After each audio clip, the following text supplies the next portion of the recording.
Hello everyone, एक बार फिर से आपका W365D पे हार्दिक अभिनंदन है। आई होप कि आप लोग सभी लोग स्वस्थ होंगे, अच्छे होंगे, दिल लगाकर पढ़ाई कर रहे होंगे।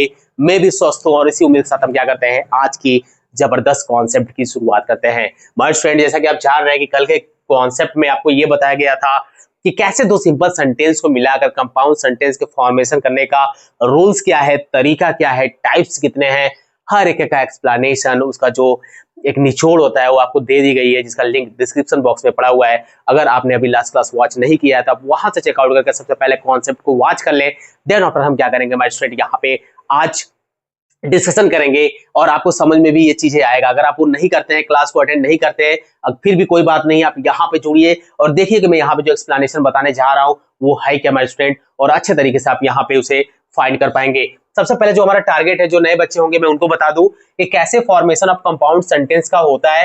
तो मैंने हमारे स्टूडेंट बताया था आपको लास्ट क्लास में कि जो आपके कंपाउंड सेंटेंस बनाने के जो दो तरीके होते हैं, वो आपका एक होता है आपका कोऑर्डिनेटिंग कंजंक्शन, एंड सेकेंड आपका होता है हमारे स्टूडेंट आपका रिलेटिव प्रोनाउंस और रिलेटिव एडवर्ब्स। उसके बारे में एक्सप्लेनेशन दे दी गई है। कोऑर्डिनेटिंग कंजंक्शन भी चार प्रकार के होते हैं, उसमें जो कि पहला है आपका अकुमुलेटिव कंजंक्शन, जिसको बोलते हैं हिंदी में संचयी कारक, जिसको हिंदी में क्या बोलते हैं, संचयी कारक बोलते हैं हमारे स्टूडेंट। और कोऑर्डिनेटिव कंजंक्शन में कुमुलेटिव कंजंक्शन पहला है, जिसका हम यूज करके दो सिंपल सेंटेंस को मिलाकर एक कंपाउंड सेंटेंस का फॉर्मेशन करेंगे, जो आपके एग्जाम में बार बार पूछता है। हमारे स्टूडेंट यहाँ पे देख लेते हैं कि जो आपके ये संचयी कारक ये होता है क्या हमारे स्टूडेंट। सबसे पहले इसको समझ लेते हैं। तो जो ये संचयी कारक होता है, आप ब्रैकेट में लिख लीजिएगा, ये क्या करता है हमारे स्टूडेंट, ये आपका समान, ठीक है, ये आपका सामान क्या करता है, यहाँ पे भाव क्या करता है, आपका समान फीलिंग्स क्या करता है, भाव जो होता है उसको क्या करता है,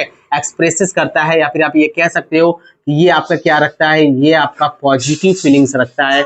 यानी कि पॉजिटिव फीलिंग्स का मतलब आपका जो ये धनात्मक जो भाव होता है उसको क्या करता है, एक्सप्रेसेस करता है। सबसे पहले आप इसको सीख लीजिए। और जो कुमुलेटिव कंजंक्शन होते हैं हमारे स्टूडेंट, उसमें मैंने आपको क्या बताया था, मैंने उसमें बताया था वो आपके कौन कौन से होते हैं, एंड होते हैं, ठीक है, आपके both and dot dot and होते हैं। ओके, आपका होता है not only dot dot but also, ठीक है, बट ऑल्सो ये आपका होता है, ठीक है। कल आपके बारे में इसके बारे में अच्छे से डिस्कशन किया गया था हमारे स्टूडेंट। और आपका एक होता है as well as, as well as. Okay, ये आपको बेटर तरीके से समझ में आ रहा होगा मैं इसमें, क्योंकि कल भी डिस्कशन किया गया था, यहाँ बता दिया गया। यानी कि कुमुलेटिव कंजंक्शन जो होते हैं वो आपके संचयी कारक, जिसकी हिंदी मीनिंग होती है, ये समान भाव रखते हैं, एक्सप्रेसेस करते हैं, या फिर पॉजिटिव फीलिंग को क्या करते हैं, शो करते हैं। दो बातें तो पहले याद रख लीजिए। और इनको ऐड कैसे करेंगे माय स्टूडेंट, जो सिंपल सेंटेंस को इस कुमुलेटिव कंजंक्शन का यूज करके, जो एंड होते हैं, बहुत डॉट डॉट एंड होते हैं, not only but also, as well as, जो ये आपका होता है, ये चार ही होता है। बस याद कर लो, यहाँ पे लॉक कर लो। और जिस दो सेंटेंस को देख के आपको लगेगा कि यहाँ पे मेरे को धनात्मक क्या हो रही है, मेरे को पॉजिटिव फीलिंग्स आ रही है, इक्वली फीलिंग्स आ रही है, एक्सप्रेसेस कर रहा है, वहां पे इसका यूज करना है। और बहुत ही आराम से आप क्या कर लेंगे, यहाँ पे कंबाइन कर लेंगे। बताइए कोई दिक्कत है क्या हमारे स्टूडेंट, कोई दिक्कत है क्या? नहीं दिक्कत होना चाहिए। अगर दिक्कत आ रही है तो फिर समझ लीजिए कि फिर तो प्रॉब्लम है यार, जो कल मैं बताया हूं जितना, उसका कोई मतलब नहीं निकलेगा। चलिए सबसे पहले मैं इसको सॉल्व कर रहा हूं, ध्यान से देखिएगा, जाइएगा मत, इंटरेस्टिंग है हमारे स्टूडेंट। मैं चारों का यूज करके आपको दिखाऊंगा कि कैसे बनाते हैं, ठीक है। और ये आपको 5 से 10 मिनट में, 6 मिनट में पता चल जाएगा कि हाँ यार, यहाँ का वेटेज क्या है, यहाँ के सिखाने का तरीका क्या है। सिंथेसिस को भी यहाँ पे ऐसे खिलौना बना दिया गया है, जैसे कि एक बच्चा बहुत आराम से क्या कर सकता है, अपने एग्जाम में अच्छा मार्क्स कर सकता है। इसको सही करके लिखा हुआ है पहला question, the guard whistled the train started. Guard ने क्या किया, विस्टल्ड, सीटी बजाई, और ट्रेन क्या हो गया, स्टार्टेड, यानी चलना क्या हो गया, शुरू हो गया। सो यहाँ पे मतलब चल दी। तो यहाँ बाय आप देख रहे हैं, द गार्ड विस्टल्ड, गार्ड ने क्या किया, जैसे ही सीटी उसने बजाया ट्रेन क्या हुआ, स्टार्टेड हो गया। ओके, तो यहाँ पे ऐसा लग रहा है ना कि ये पॉजिटिव फीलिंग दे रहा है, और ये इक्वली ऐसा लग रहा है कि इक्वली हमें फीलिंग्स या फिर यहाँ पे एक्सप्रेसेस कर रहा है, ये इक्वली बात कर रहा है यहाँ पे। तो यहाँ माय स्टूडेंट आप क्या कर सकते हैं, इसमें से आप किसका यूज कर सकते हैं, एंड का यूज कर सकते हैं, ठीक है। आप बोथ एंड का यूज कर सकते हैं, नॉट ओनली बट ऑल्सो का यूज कर सकते हैं, एज वेल एज का भी यूज कर सकते हैं। मैं दिखाऊंगा अभी, फिलहाल मैं आपको छोटा मोटा ज्यादा बर्डन नहीं देना चाह रहा हूं, पहले दूसरे एग्जांपल में। चलिए तीसरे में यूज करके सब दिखा देंगे, आप कहेंगे तो दूसरे में भी दिखा देंगे। The guard whistled. अब यहाँ पे क्या करेंगे हमारे स्टूडेंट, यहाँ पे आप एंड से जोड़ेंगे, यहाँ पे आप क्या करेंगे, एंड से जोड़ेंगे, और उसके बाद आप क्या लिखेंगे हमारे स्टूडेंट, यहाँ पे the train started, the train started. बताइए कोई प्रॉब्लम है क्या, कोई प्रॉब्लम आ रही है क्या? नहीं माय फ्रेंड, मजा आ रहा होगा आपको यार, मजा आ रहा होगा ये सीख के। यहाँ पे देखिए, she can sing, she can dance. Okay, वो क्या कर सकती है? सी कैन सिंग, और क्या कर सकती है? And dance. अच्छा, यहाँ पे ये एक चीज याद रखिएगा माय फ्रेंड, यहाँ पे कि अगर सी यहाँ पे भी है, यहाँ पे भी कैन है सी के लिए, यहाँ पे कैन लगा हुआ, अगर नीचे भी सेम चीज है ना, तो आप उसको उड़ा देंगे।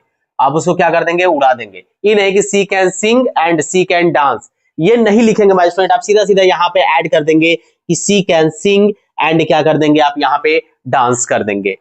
ठीक है, अगर आप इसको बनाना चाहते हैं तो आप बोथ हैंड एंड करके कर लीजिए। सी can both sing and dance। बताइए कोई समस्या आ रही है क्या? नहीं आ रही होगी। चलिए मैं एक और बनाता हूं, नॉट ओनली बट ऑल्सो से। सी